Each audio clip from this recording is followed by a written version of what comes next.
Hello and welcome to your ultimate guide for the D072 OA, Fundamental for Success in Business course. My goal today is simple: give you everything you need to fully understand the key concepts, master them, and walk into your D072 OA exam with total confidence. In this video we'll cover ethical foundations, ethical frameworks, legal versus ethical, social responsibility and corporate accountability. And remember, our website offers free exam guides and practice questions to help you ace your D072 OA exam. You'll find the link in the description below, so be sure to check it out and get the resources you need to study smarter, not harder. So let's dive right in. Let's begin at the very beginning with the absolute core of our discussion: ethics itself. Think of your personal ethics as your internal compass, the invisible force that guides your every decision, big or small. It's your unique, deeply ingrained understanding of what is right and wrong, what is fair and unfair, what is just and unjust. This compass isn't something you're born with. It's meticulously built over your entire lifetime, piece by piece, influenced by a rich tapestry of experiences. Your family is often the first and most powerful influence. When your parents taught you to tell the truth, to share your toys, or to apologize when you hurt someone, they were laying the foundational stones of your ethical framework. Then there's your community and your culture.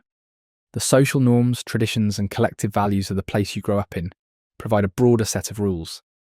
For example, some cultures place a high value on respecting elders, while others might emphasize individualism and personal achievement. These cultural norms subtly shape what you perceive as normal and acceptable behavior. Your personal experiences are also a huge factor. Facing a difficult choice, making a mistake and learning from it, or witnessing an act of great kindness or great injustice, all of these moments calibrate and refine your internal compass. And finally, your personal beliefs, whether they come from a religious tradition, a philosophical outlook, or your own reasoned reflection, provide the ultimate why behind your ethical choices. Now, all of these influences come together to form two key components of your ethical identity: your values and your morals. While we often use these words interchangeably, it's helpful to understand the subtle difference. Your values are the big, stable, enduring goals you have for your life.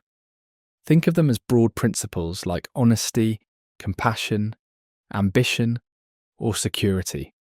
They are what you deem most important. Your morals are the specific, practical rules you develop based on those values and your cultural norms. For example, if one of your core values is honesty, your morals might include rules like don't lie to your friends or don't cheat on a test. Now here's the crucial part for this course. You carry this entire intricate, personally forged ethical compass with you when you walk into the workplace. But a company isn't just a collection of individuals. It is its own entity with its own ethical framework, which we call organizational ethics. This is a formal system of rules, principles, and standards designed to guide the behavior of the company and its employees in a business context. And here is the central conflict you will face again and again in your career and on your D072 OA exam. Your personal compass and the company's map do not always point in the same direction. What happens when your personal value of environmental protection clashes with your company's goal to cut costs by using a cheaper but more polluting manufacturing process? This tension between personal and organizational ethics is the source of many of the most difficult dilemmas in the business world. Before we dive deeper into how organizations manage these ethical challenges, I want to let you know about something that's going to be incredibly valuable for your exam preparation. I've created over 300 completely free practice questions that work hand in hand with everything we're covering in this comprehensive guide. You'll find the link in the description, and I really encourage you to bookmark it because these questions will help you apply every concept we discussed today. To better understand and analyze these ethical issues when they arise, it's incredibly helpful to categorize them.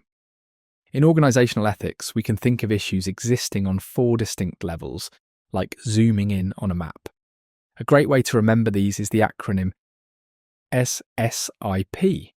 Just think of the phrase Super Smart Individuals practice. This stands for societal, stakeholder, internal, and personal. Let's break each one down with clear examples. The broadest, most zoomed out level is societal. These are macro-level ethical issues that relate to the world as a whole. A company gets involved here not because of a direct legal or financial obligation, but out of a sense of care and concern for the global community. For instance, a major tech company like Microsoft or Google might decide to invest billions in developing carbon capture technology to combat climate change. This benefits everyone on the planet, not just their customers. Another example would be a pharmaceutical company choosing to provide its life-saving HIV medication at a very low cost in developing African nations. They are addressing a global health crisis that extends far beyond their primary markets. The key here is that the company is taking a stance on a major world issue. Zooming in one level, we get to stakeholder issues. The term stakeholder is one you must know. It refers to any person, group, or entity that has a stake or a vested interest in the company's operations and success. This is a wide net. It includes customers, employees, suppliers, investors, shareholders, and even the local community where a business operates. Ethical issues at this level revolve around creating policies and making decisions that are fair to all these different groups, whose interests sometimes conflict. For example, imagine a manufacturing plant that is the largest employer in a small town. A stakeholder issue arises when the plant discovers its operations are polluting the local river. The company has an ethical obligation to its investors to remain profitable, but it also has an obligation to the community to not poison their water supply and to its employees to keep the plant open. Balancing these competing stakeholder interests is one of the toughest challenges for any manager. Another example is a company deciding to switch to a cheaper supplier from overseas. This might please investors by lowering costs, but it could harm the long-time local supplier they are abandoning and raise ethical questions about labour practices at the new overseas facility. Next, we zoom in further to the internal policy level. This is all about the relationship between a company and its own employees. The ethical questions here concern fairness, respect, and equity inside the company's walls. For example, is the process for promotions and raises transparent and based on merit, or is it based on favouritism and who you know? That's a huge internal ethical issue. How does the company handle layoffs? Does it provide severance packages and outplacement services? Or does it treat people as disposable? What about employee privacy? Is the company monitoring employee emails and computer usage in a way that respects their dignity? These are all internal policy issues that define the ethical culture of a workplace. Finally, we have the most granular close-up level, personal issues. This is where ethics becomes about individual, day-to-day interactions between people in the organisation. This is the level you have the most direct control over. Examples are everywhere. Taking credit for a colleague's idea in a meeting is a personal ethical failure. Spreading gossip or starting rumours about a co-worker is another. What about padding your expense report by a few dollars? Or using your company computer for extensive personal online shopping? These may seem small, but they are ethical decisions. They contribute to an atmosphere of either trust and respect or distrust and cynicism. These small personal acts are the very fabric of an organisation's ethical culture. The D072 OA exam will likely present you with a scenario and ask you to identify which of the SSIP levels it represents. By breaking it down this way, you can analyse any situation with clarity. Now let's go back to that idea of conflict. A classic ethical challenge that spans the internal and personal levels is the conflict of interest. The example from your course, where you need to hire a caterer and your uncle owns a bakery, is a perfect starting point. A conflict of interest occurs when your personal interests, like helping your family, could potentially interfere with your professional obligation to act in the best interest of your company. Let's add some nuance. The obvious unethical action is to just give your uncle the contract, regardless of quality or price. But what if your uncle's bakery genuinely is the best and cheapest option? The conflict still exists. Why? Because of the appearance of impropriety. Even if your decision is perfectly objective, others might assume you gave your uncle preferential treatment. This can damage your reputation and the company's. The correct ethical process is always disclosure and transparency. You must go to your boss and say, "I need to disclose that one of the potential vendors is my uncle's business." To ensure this process is completely objective, I think it would be best if someone else made the final decision. By doing this, you've protected yourself and your company. You've acted with integrity. What we just covered about the different levels of ethics and conflicts of interest is exactly the type of material you'll find in our free practice question bank. These aren't just basic questions either.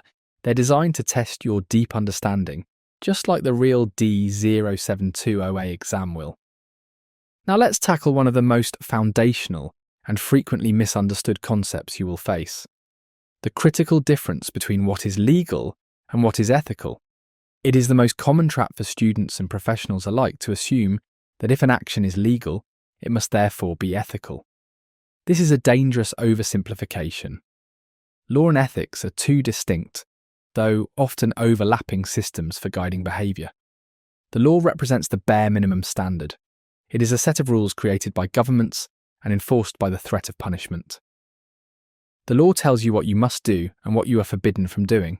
Ethics, on the other hand, represents a higher standard. It's about what you should do, based on principles of right and wrong, fairness, and responsibility. Think of it this way: the law is the floor that keeps society from descending into chaos, but ethics is the ceiling we should all be striving to reach. This distinction creates a powerful analytical framework, a kind of 2x2 grid in your mind. Every action can be placed in one of four boxes: legal and ethical, illegal and unethical, and the two tricky ones, legal but unethical, and illegal but ethical. Let's explore each with multiple examples. The first box, legal and ethical, is straightforward.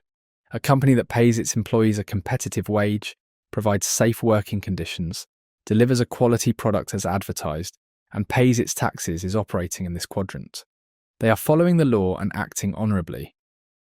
The second box, illegal and unethical, is also clear. A company that engages in accounting fraud to deceive investors, like the infamous Enron scandal, is breaking the law and acting in a deeply unethical manner. Embezzling company funds, selling products known to be defective and dangerous, or engaging in blatant discrimination are all examples that fall squarely in this box. Now for the interesting part, let's examine the legal but unethical quadrant. This is where many modern business dilemmas live. An action here abides by the letter of the law, but it violates the spirit of what is right and fair. The outsourcing example is perfect. A company moving production to a country with lax labour laws may not be breaking any laws in that country by paying wages that are too low to live on or by operating in an unsafe factory. It is legal, but is it ethical to profit from conditions that you know are harmful to other human beings? Most would say no. Here are a few more examples. Consider a pharmaceutical company that holds the patent on a life-saving drug. They legally have a monopoly and can set the price. If they raise the price by 5,000%, making it unaffordable for the very people who need it to live, they haven't broken the law. But they have committed a profoundly unethical act. Think about a credit card company that designs its contracts with intentionally confusing language and hidden fees to trap vulnerable customers in a cycle of debt. It's all in the fine print, so it's legal, but it's predatory and unethical. Or consider a fast food company that uses cartoon characters and sophisticated marketing to specifically target young children, promoting unhealthy food and contributing to childhood obesity. It's legal advertising, but it's ethically questionable. Finally, we have the most complex quadrant, illegal but ethical. This is when an individual or group breaks a law in service of a higher moral principle. The Pentagon Papers case is the quintessential business-related example. Daniel Ellsberg, the military analyst, committed an illegal act by leaking classified documents. There's no question about that. However, his motivation was ethical. He believed the American public had a right to know the truth about the Vietnam War, and that this moral duty to the public good outweighed his legal obligation to the government. This principle extends beyond the corporate world. The activists of the civil rights movement engaged in sit-ins at segregated lunch counters. These were illegal acts of trespass, but they were done for the profoundly ethical purpose of challenging unjust and discriminatory laws. To bring it back to a more modern business context, imagine an employee at a large industrial farm who's horrified by the cruel treatment of animals. If they illegally film the conditions and leak the footage to the public to expose the cruelty, they have broken the law, trespass, unauthorized recording. But they have acted out of an ethical concern for animal welfare. For your D072 exam, when presented with a scenario, always perform a two-step analysis. First, ask, is a specific law or statute being violated? This determines if it's legal or illegal. Second, ask, does this action cause harm, violate principles of fairness, or betray trust? This determines if it's ethical or unethical. By keeping these two questions separate, you can navigate any scenario with precision. I know we're covering a lot of detailed information, and you might be wondering how to practice applying all these concepts. That's precisely why I put together those 300 plus free practice questions I mentioned earlier. They'll help you work through problems that combine multiple concepts, just like you'll see on the actual exam. Given all these complexities, how does a forward-thinking company try to consistently do the right thing? This brings us to our next major topic, corporate social responsibility, or CSR. At its heart, CSR is a business model where a company makes a conscious effort to operate in a way that creates a positive impact on society and the environment. It is the choice to go beyond the minimum legal requirements and the basic economic obligation to make a profit. It's about being a good corporate citizen. The history of this idea is fascinating. 100 years ago, CSR was mostly just philanthropy. Wealthy industrialists like Andrew Carnegie or John D. Rockefeller would make huge profits and then give away large sums of money to build libraries or universities. It was a separate act of charity. But today the concept has evolved into what we call strategic CSR. This is where social and environmental goals are not separate from the business, but are integrated directly into the company's core strategy and operations. The idea is that doing good is actually good for business. We can break CSR down into a few key categories. The first is environmental responsibility. This is when a company takes steps to reduce its carbon footprint, pollution, and waste. The outdoor apparel company Patagonia is a legendary example. They build durable products, offer to repair them to extend their life, and famously ran an ad campaign titled, "Don't buy this jacket," urging people to consume less. They invest heavily in using recycled materials and donate a percentage of their sales to environmental causes. This isn't just a side project, it's their entire brand identity. The second category is ethical labour practices. This focuses on treating employees, as well as workers in the supply chain, fairly and humanely. The fair trade movement is a great example. When you buy fair trade coffee, you're supporting a system that ensures the farmers who grew the beans received a fair, living wage for their work, rather than being exploited. This is CSR in action within the supply chain. Third is philanthropy. This is the more traditional form of CSR, where a company donates money, resources, or time to charitable causes. A modern example is Salesforce, a tech company that has a 1-1-1 model. They pledge to donate 1% of their product, 1% of their equity, and 1% of their employees' time to non-profits and educational institutions. This makes philanthropy a consistent and integrated part of their business model. Finally, there's the one-for-one model popularised by Tom's Shoes. As we discussed, for every product sold, another is donated. This directly links the company's commercial success with a tangible social outcome. This strategic approach to CSR has incredible value.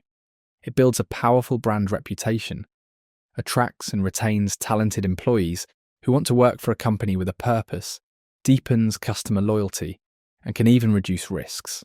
However, CSR is not without its critics.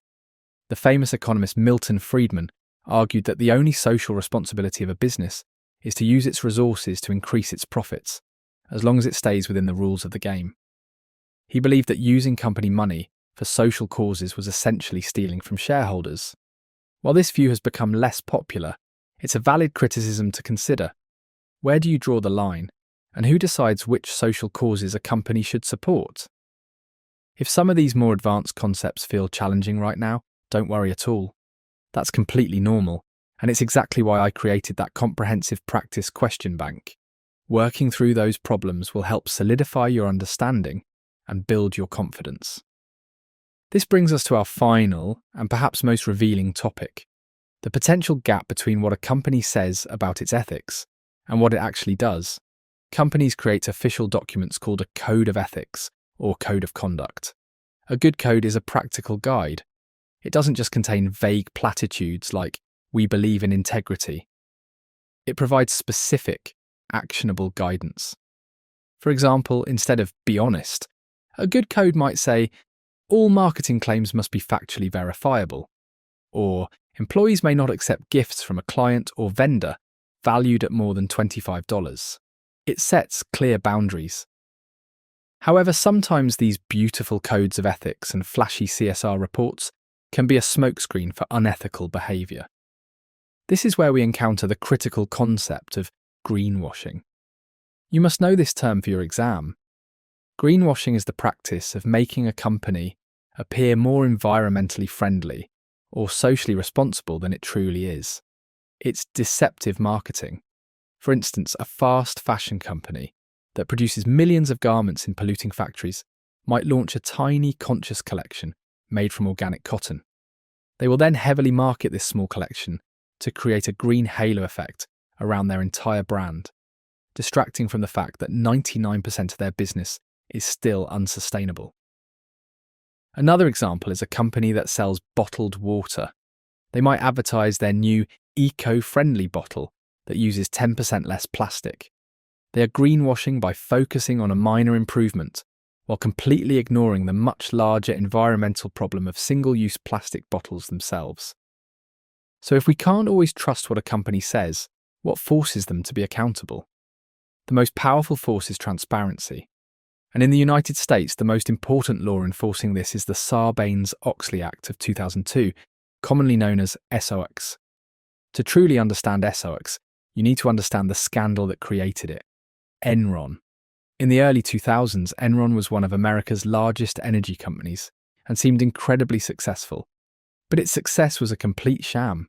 Executives were using complex and fraudulent accounting tricks, creating fake off-the-books partnerships to hide billions of dollars in debt and inflate their earnings. When the truth finally came out, the company collapsed overnight, wiping out the life savings of thousands of employees and investors. It was a catastrophic failure of corporate governance and ethics. In response, Congress passed SOX to prevent anything like it from happening again. SOX implemented several crucial rules for publicly traded companies. First, it requires CEOs and CFOs to personally certify the accuracy of their financial statements.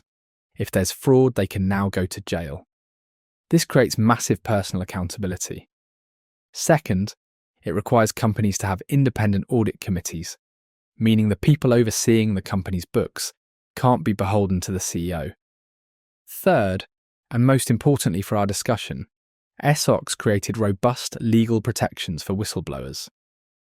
A whistleblower is an insider, usually an employee, who exposes illegal or unethical practices within their organisation to the public or to the authorities. Sharon Watkins at Enron was a classic example. She was a vice president who discovered the accounting fraud and tried to warn the CEO before the company collapsed. The decision to blow the whistle is one of the most difficult ethical choices a person can make. You're pitting your loyalty to your colleagues and your employer against your duty to the public, good and your own conscience. Whistleblowers often face severe consequences. They can be fired, blacklisted in their industry, and ostracised by their peers. They risk their entire career and livelihood. That is why the protections in SOX are so vital. They make it illegal for a company to retaliate against an employee for reporting a legitimate concern. By protecting whistleblowers, the law encourages people to speak up, making them a powerful internal check against corporate wrongdoing. Whistleblowing is the ultimate tool of transparency, forcing a company's actions into the light, when its ethical commitments are nothing more than a facade. As we wrap up this detailed overview, remember that understanding these concepts is just the first step. The real mastery comes from applying them, which is where those 300+ free practice questions become invaluable. They're completely free and designed specifically for D072 OA exam success. Let's take a final moment to pull all of these threads together. We have been on a journey that started with the most personal and intimate aspect of business, your own ethical compass. We saw how this compass, forged by family, culture, and experience, is what you bring to the professional world. We then expanded our view to see how your personal ethics interact and sometimes conflict with the ethical map of an entire organisation. We created a framework for analysing these issues using the 4 levels: societal, stakeholder, internal, and personal. Remember SSIP. We then sharpened our analytical skills by carefully separating what is legal from what is ethical, realising that the law is just the floor, not the ceiling.